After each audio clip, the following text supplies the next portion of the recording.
¿Cómo están, estudiantes? Tengan ustedes muy buenos días. Nos encontramos una vez más para compartir información y generar sobre todo aprendizaje. ¿Cómo están? Yo espero que se encuentren muy pero muy bien. Hoy nos concentra el tema nueva narrativa hispanoamericana. Ya estamos en la parte última de esta serie de videos sobre lo que es la narrativa hispanoamericana. Entonces vamos nosotros a, bueno, no solamente la narrativa hispanoamericana, en general la literatura hispanoamericana. Ahora lo que vamos a ver pues es todo el espectro que abarca la nueva narrativa hispanoamericana. Para ello nos vamos a ayudar de un gráfico que vamos a verlo en el siguiente diapositiva. Bien, este gráfico que ya le hemos dado muchísimas lecturas a lo largo de esta serie de videos, pero siempre es bueno reparar, ¿no? La literatura, la nueva narrativa hispanoamericana va a comprender en parte del regionalismo y se va a extender hasta el boom narrativo, el boom latinoamericano o el boom hispanoamericano. Entonces, todo esto va a corresponder, va a tener sus inicios y acá va a tener su cúspide. ¿Está bien? Entonces esa es la historia por el momento. Obviamente la historia va escribiéndose día tras día y lo que se necesita pues una cierta distancia para analizar mejor las cosas, para observar cuáles son los elementos comunes que se tienen. Entonces todavía tenemos una distancia de aproximadamente 50 años. ¿Sí? Eh, ya los nuevos estudiosos de la literatura van a ir proporcionándonos nueva información, nuevo análisis artístico. Pero por lo pronto vamos nosotros a ver hoy, sobre todo vamos a enfatizar esta parte, ¿no? Lo que es la vanguardia hispanoamericana y el boom narrativo. Bien, sin más para comentar sobre este esquema, pues voy a por la siguiente parte. Muy bien, ahora tenemos este gráfico que nos muestra las etapas de la nueva narrativa hispanoamericana. ¿Mm? Tenemos su etapa emergente que corresponde al periodo de 1920-1930, en el cual va a tener sus inicios dentro de la literatura regionalista, la literatura también llamada criollista o llamada literatura de la tierra, ¿verdad? Entonces, aquí es donde va a empezar esta nueva narrativa hispanoamericana. Luego vamos a tener su etapa de la consolidación en el periodo de 1940-1950. Dentro de este periodo vamos a ver que ya hay una diferencia clara sobre el tipo de producción que se realiza. ¿Está bien? Ya aquí pues se va a asemejar, va a ir adoptando estas nuevas formas de escritura, tanto europeas como norteamericanas. Así tenemos pues a autores representativos como Borges, a Miguel Ángel Asturias, Alejo Carpentier y Juan Rulfo. En la etapa de apogeo tenemos pues tiene pues abarca los periodos de 1960 a 1970 y va a ser el boom, ¿no? El boom narrativo porque va a corresponder este periodo en el cual va a coincidir con esta superproducción de literatura, ¿sí? Y también va a haber muchísima demanda por las editoriales, ¿no? Van a vender bastante y es por ello que también van a querer promocionar un poco más a los escritores.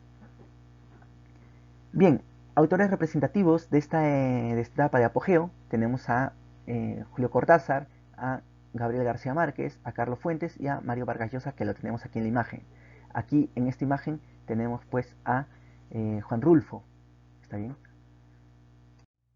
Muy bien, vamos a ver el contexto social de 1945, final de de la Segunda Guerra Mundial, y 1975, donde ya está pues estamos ya ante un periodo en el cual se va a caracterizar porque ya se dio lo que es la revolución cubana. Muy bien, entonces así vamos a ver que hay nuevas formas de organización de tipo capitalista. vamos a ver que Estados Unidos se va a eh, generar, pues, ¿no? Como un imperio, y va a extender, pues, ¿no? Su mercado hacia países, por ejemplo, latinoamericanos. En este imperio de Occidente está representado por Estados Unidos, y pues tenemos a la otra gran potencia de ese entonces, que es la Unión de Repúblicas Socialistas Soviéticas, ¿no? La URSS. Entonces, estamos viendo cómo se está distribuyendo, y esas ideas, esas ideologías, esa forma de entender eh, la realidad, o la forma de superación que tiene cada uno de estos bandos, pues van a influenciar en estos países. Así, eh, también con esta nueva forma de entender la economía y el desarrollo, se van a dar grandes cambios sociales. Por ello va a generarse, pues, ¿no? Un mayor desplazamiento social, y también se va a generar nuevos derechos, se va a pedir nuevos derechos. Entonces estamos en este tiempo y este tipo de pensamientos convulsionados. Ahora, vamos a ver que se va a buscar nuevas fórmulas alternativas al capitalismo, ¿sí? Como les dije, el pensamiento de Oriente, que es de la URSS, va a llegar aquí a Latinoamérica, a Hispanoamérica, y va, pues, a generar empatía con algunas personas que van a tener la misma forma de pensar. Entonces van a tratar de instaurar un tipo de sistema económico diferente a lo que es el capitalismo, tal como lo ejercía, pues, el imperialismo yanqui. Y así tenemos, pues, la Revolución Cubana, que se alza en contra de este imperialismo estadounidense para poder empatizar con el socialismo, encabezado por Fidel Castro, esta Revolución Cubana. Muy bien, a mediados o fines del siglo del 70, de la década del 70, perdón, casi todos los países latinoamericanos se ven comprometidos en graves situaciones de crisis. En varios países se instalan dictaduras represivas. Claro, esta nueva manifestación, estas nuevas formas de entender la economía, la sociedad y el desarrollo, que eh, por esta polaridad, entre comillas, polaridad que tiene Estados Unidos y la URSS, pues las personas van a querer, pues, eh, generar o generan algunas revueltas sociales. Entonces lo que hacen los gobiernos es actuar de manera dictatorial, se va a ver muchísima represión, y se va a tratar de controlar este desborde eh, del pueblo, ¿no? Desborde demográfico. Muy bien, aquí en la imagen que acompaña esta diapositiva podemos ver, ¿no? El inicio de la Guerra Fría en la creación de la doctrina Monroe, ¿no? Es lo que estamos viendo, ¿no? Las diferentes acciones que tiene cada una de estas potencias para poder controlar a las masas, ¿no? La radicalización del pensamiento de izquierda con, por ejemplo, el pensamiento que quiere consolidar el comunismo, pero antes tiene que realizar, pues, el socialismo. La guerra de guerrillas, pues, es una forma de que entienden algunas personas de poder instaurar, pues, su pensamiento dentro de un gobierno, que es a través del conflicto armado. Alianza para el Progreso es dado por el presidente Kennedy, ¿sí? Que busca eh, realizar, pues, una mejor repartición de bienes dentro de todo lo que es Latinoamérica. Y en 1970 hay golpes militares en lo que es Latinoamérica. En el Perú lo vemos, lo percibimos con el golpe que dio Velasco y el gobierno revolucionario de las Fuerzas Armadas. Aquí, características de la nueva literatura, la nueva narrativa hispanoamericana. Bien, vamos a ver que hay multiplicidad de voces o puntos de vista. Esto lo podemos ver muy claramente en la obra de Crónicas de una muerte anunciada. Un solo hecho va a tener diferentes perspectivas. Va a contarnos la mamá, va a contarnos el vecino, va a contarnos su mejor amigo, va a contarnos eh, eh, desde el punto de vista, ¿no? De su verdugo. Entonces, tenemos muchísimas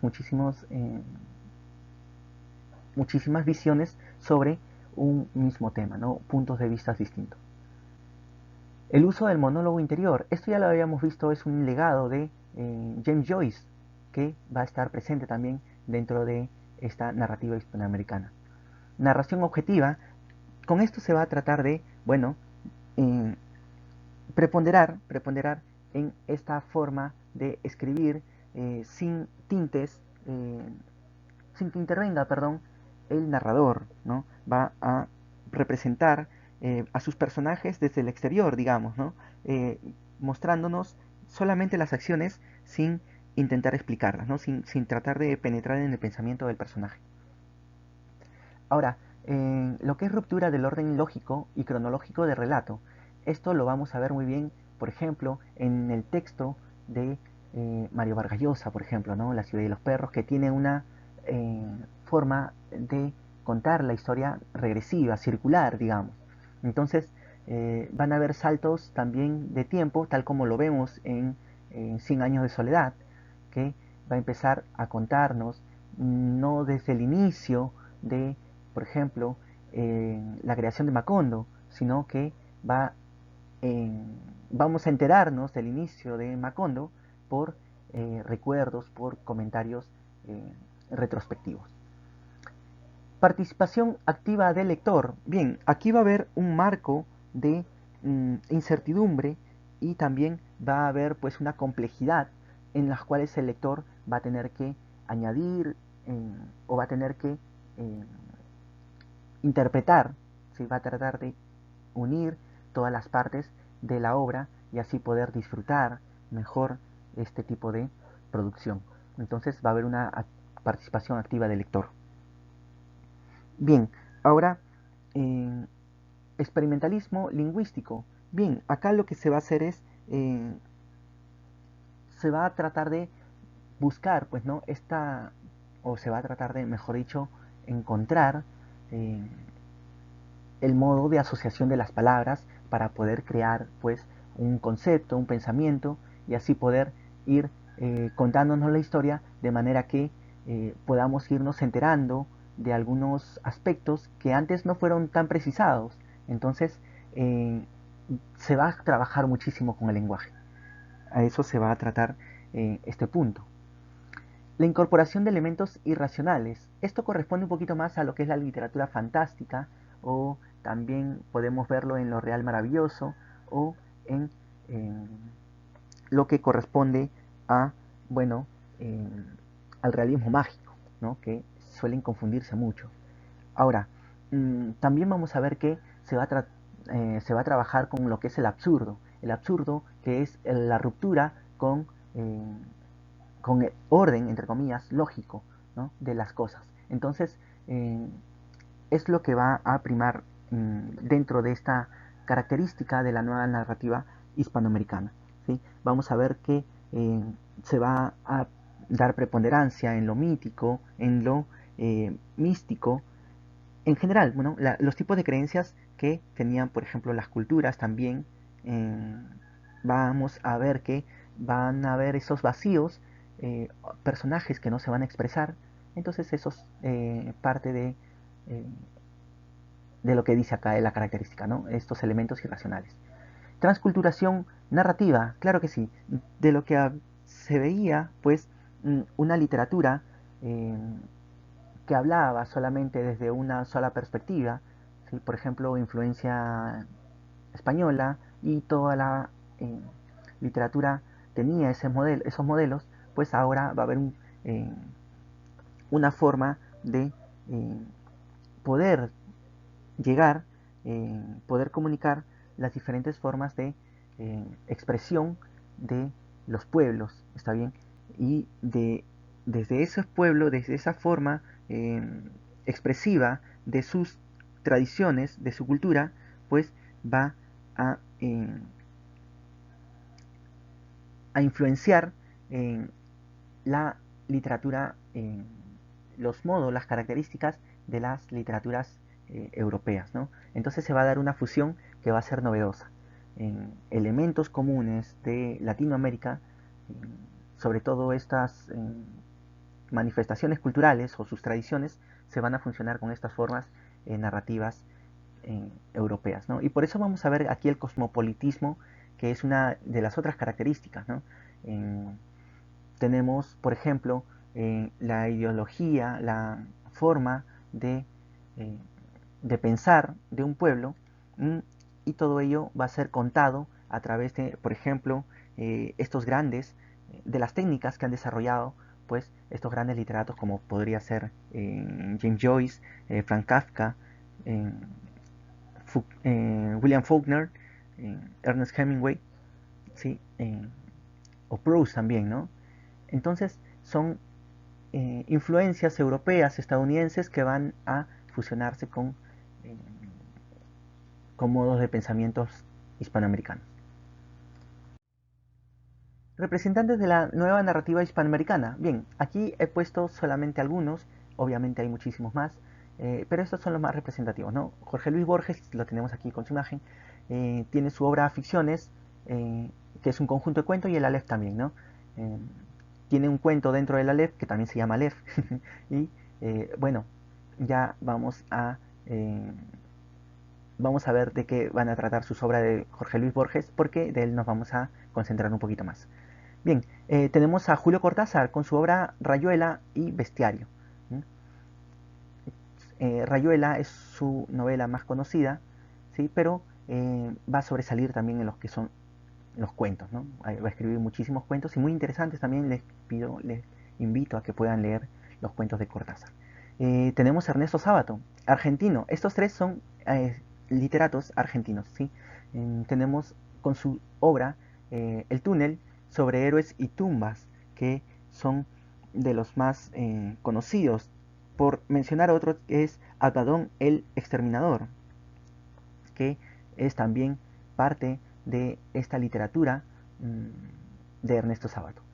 Luego tenemos a Juan Carlos Onetti, que lo estamos viendo aquí su imagen, va a tener obras como La vida breve y El astillero, ¿no? Entre otros más. Son sus obras más representativas. Aquí tenemos a Augusto Roa Bastos con su obra Yo Supremo. Este, este literato eh, es paraguayo, ¿está bien? Él es de nacionalidad paraguaya. Es mencionar también que Onetti es uruguayo, él es paraguayo. Muy bien, José Donoso. José Donoso va a tener obra como El obsceno pájaro de la noche, y tenemos también su novela Casa de Campo. Él es un literato de país vecino de Chile, entonces también va a generar una gran literatura dentro de esta nueva narrativa hispanoamericana. Conocidísimo ya el siguiente literato, Gabriel García Márquez, con su obra más representativa, Cien años de soledad. También tenemos obras como El amor en los tiempos de cólera, entre otros que ya habíamos mencionado, ¿no? Por ejemplo, en Crónica de una muerte anunciada. Muy bien, a ver, tenemos aquí a Alejo Carpentier, ¿sí? Ya lo habíamos visto también en videos anteriores de esta serie de videos, con su obra, pues El reino de este mundo, y también vamos a ver El recurso del método, otra de sus obras que va a ser muy conocidas dentro de esta, esta narrativa hispanoamericana, ¿no? La consagración de la primavera es otra de sus obras que sería también bueno mencionarlas. José Lezama Lima, con su obra Paradiso. Este es un poeta, un literato cubano que va a representar, pues, ¿no?, lo que es Centroamérica. Para mencionar, Gabriel García Márquez era colombiano, ¿sí?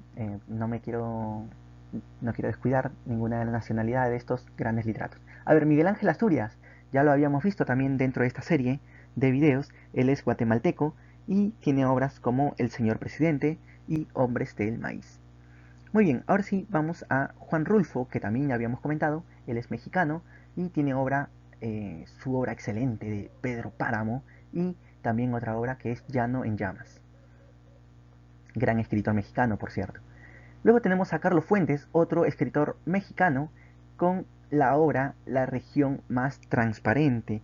También tenemos otras obras de Carlos Fuentes como La muerte de Artemio Cruz, Terra Nostra, Gringo Viejo y Agua Quemada, que son una de sus producciones también reconocidas, y sería bueno que nosotros lo tengamos muy presente. Muy bien, ahora entramos a uno de estos grandes literatos y vamos a reparar en Jorge Luis Borges, que, pues como ya había mencionado, él es chileno, perdón, él es argentino, Dios, él es argentino, nació en Buenos Aires. Desde muy pequeño, Jorge Luis Borges eh, va a ser un tenaz lector de libros, ¿no? De textos entre literarios y filosóficos. Él va a dominar varios idiomas, ¿sí? Eh, él va a, a hablar inglés, está bien, desde la niñez, y luego va a aprender el francés y posteriormente el alemán, ¿sí? El- Estos conocimientos de la literatura inglesa va a plasmarlo también en sus obras. Él va a residir en Europa en los años de 1914 y 1921 y va a estar primero en Suiza y luego en España, ¿sí? ¿Qué sucede? Que él va a, a vincularse con estos literatos de vanguardia, ¿sí?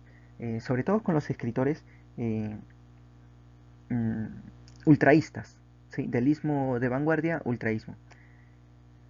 Bueno, él va a regresar a mm, Argentina, ¿sí? Él va a regresar a Buenos Aires y va a encabezar el ultraísmo argentino. En los años de 1920, él va a escribir principalmente poesía, ¿sí? Ya desde los años de 1930 se va a inclinar por el ensayo y el cuento, y se va a distanciar de su inicial entusiasmo vanguardista.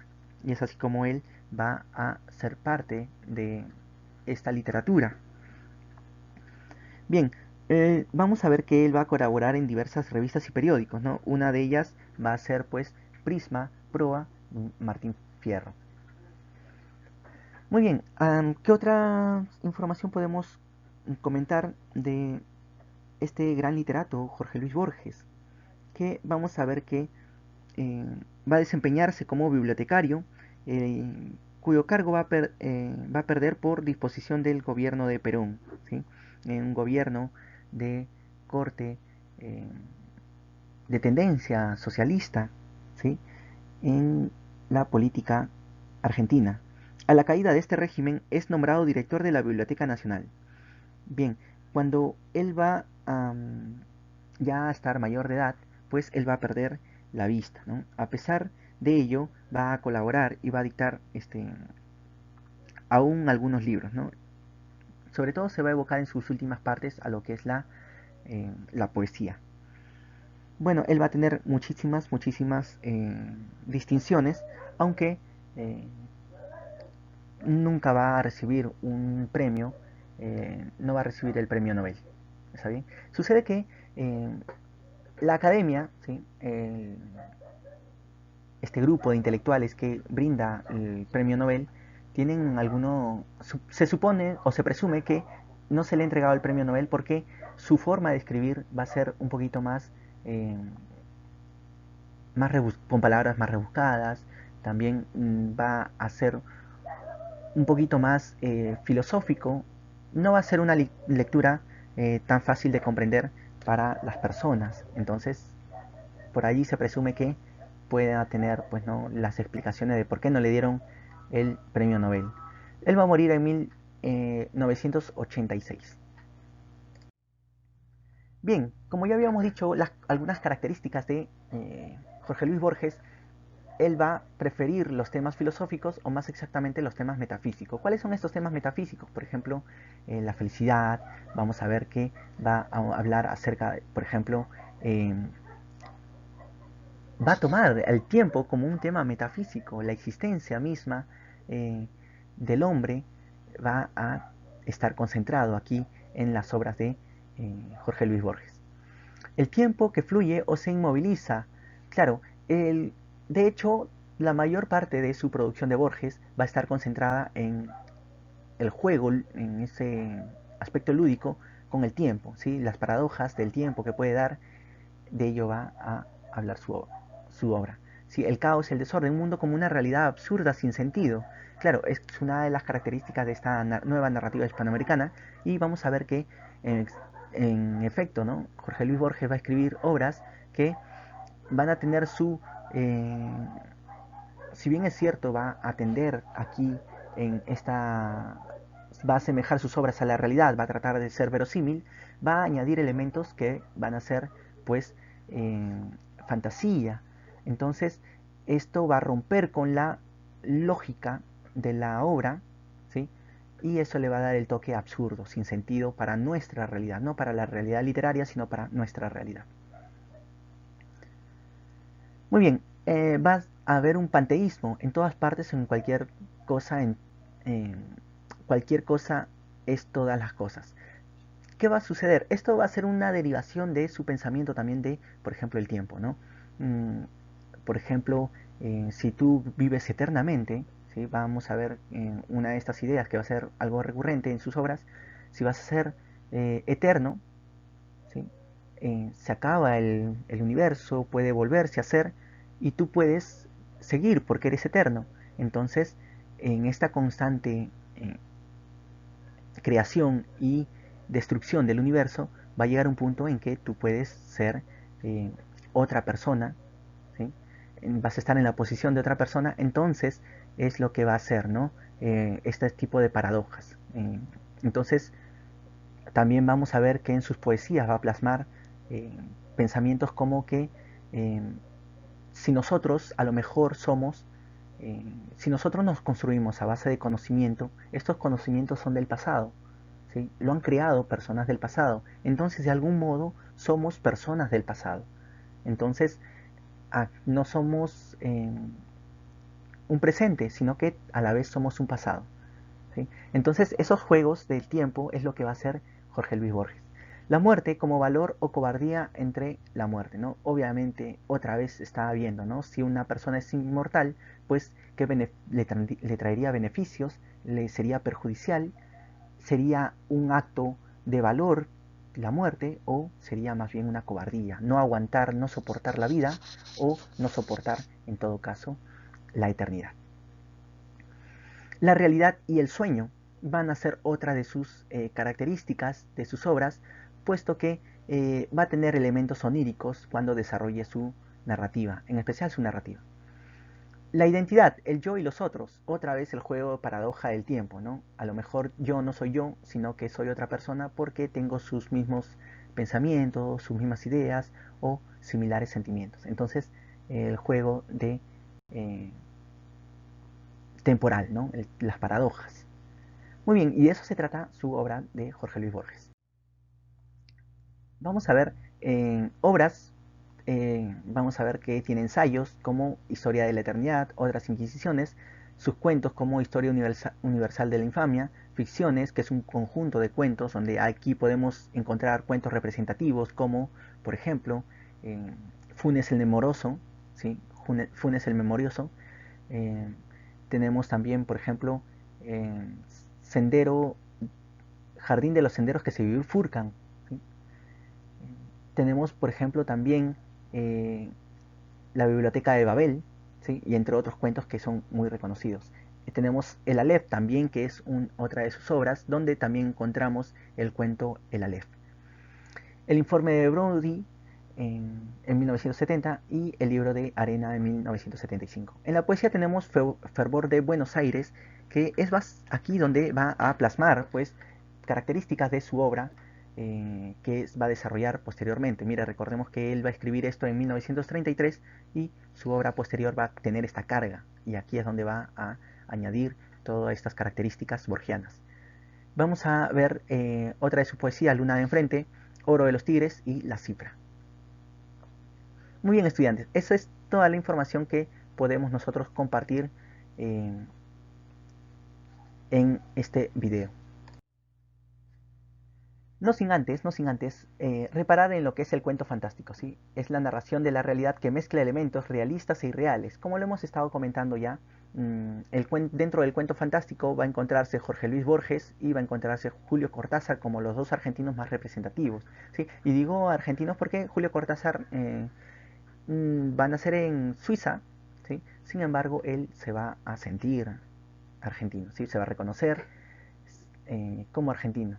Entonces, ellos van a crear, pues no van a ser los máximos exponentes de este cuento fantástico. ¿Sí? Recordemos que el cuento fantástico también lo encontramos en las obras, por ejemplo, de Poe, ¿sí? De Edgar Allan Poe, como, por ejemplo, Corazón delator, ¿no? Una de sus obras, de los cuentos más conocidos. Y es así como se va a realizar este tipo de literatura, ¿sí? Va a crear una situación verosímil, ¿sí? Muy con elementos reales, con el orden lógico de la realidad, pero van a añadir elementos irreales o eh, fantasiosos. ¿Está bien? Entonces tenemos nosotros que observar este tipo de literatura para poder tenerlos en cuenta, ¿no? Si algún día queremos producir un texto, un cuento fantástico. ¿Mm?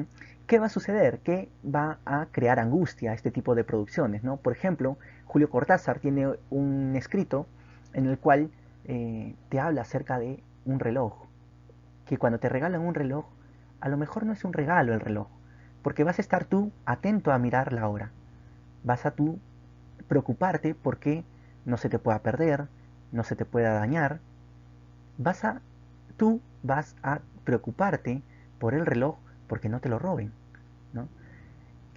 Tú no eres quien vas a tener al reloj, el reloj es el que te tiene abrazado a ti. Entonces, es lo que va a generarte a ti, te va a provocar miedo, te va a provocar angustia. ¿Por qué? Porque cambia la perspectiva de un objeto. Un objeto que es inanimado, pero al describirlo de este modo, le está dando vida, le está añadiendo, eh, eh, de algún modo, de modo muy sutil, miren la calidad de producción de Julio Cortázar, de modo muy sutil, está haciendo de este reloj, que es un elemento tan común, algo irreal. Y eso te provoca miedo y angustia. ¿Sí? Entonces, es lo que vamos nosotros a ver, ¿no? En la obra de Julio Cortázar, por ejemplo, ¿no? Por ejemplo, Jorge Luis Borges, tenemos a Funes el Memorioso, ¿no? Que es uno de los cuentos más conocidos de Jorge Luis Borges, que trata acerca eh, de una persona que ha tenido un accidente y que de pronto puede recordar todo. Entonces, no tiene tiempo para poder pensar, ¿sí? Porque pensar es, pues, detenerse de adquirir información. Entonces, esta persona no puede crear pensamientos y cada cosa que ve tampoco puede hacer un análisis conceptual, ¿sí? Por ejemplo, al perro lo ve desde un punto de vista y si se mueve un poco, ya sea el observador o el perro, lo va a ver desde diferente perspectiva y va a ver cómo va a cambiar, ¿sí? Porque va a tener el recuerdo fresco eh, que va a tenerlo, pues, ¿no? Va a poder hacer la comparación y esa comparación va a hacer muchísimo, muchísimo daño porque va a ver cómo pasa el tiempo. Incluso va a contarnos Borges que la persona sabía qué día, qué hora del día era, porque era tanta su memoria que podía hacer los cálculos del tiempo. Entonces, son una de las obras fantásticas de Jorge Luis Borges. En el cuento fantástico, el narrador puede o no aparecer. En lo más usual, en los cuentos de Borges aparece y en Julio Cortázar no aparece. Eh, puede conocer los pensamientos más profundos como solo relatar los acontecimientos. Muy bien, estas son algunas características del cuento fantástico. Vamos a ver ahora, a continuación, algunos cuentos fantásticos que les quiero compartir. Estos son algunos cuentos fantásticos que son pues de Horacio Quiroga, un gran literato también del cuento fantástico. Y tenemos aquí a Jorge Luis Borges, un cuento, ¿sí? Que también me gustaría que ustedes le den chance, le den la oportunidad de conocerlos. Se los dejo allí, se los comparto para que ustedes puedan eh, conocerlos. Sin más, me despido. Goodbye. Hasta pronto.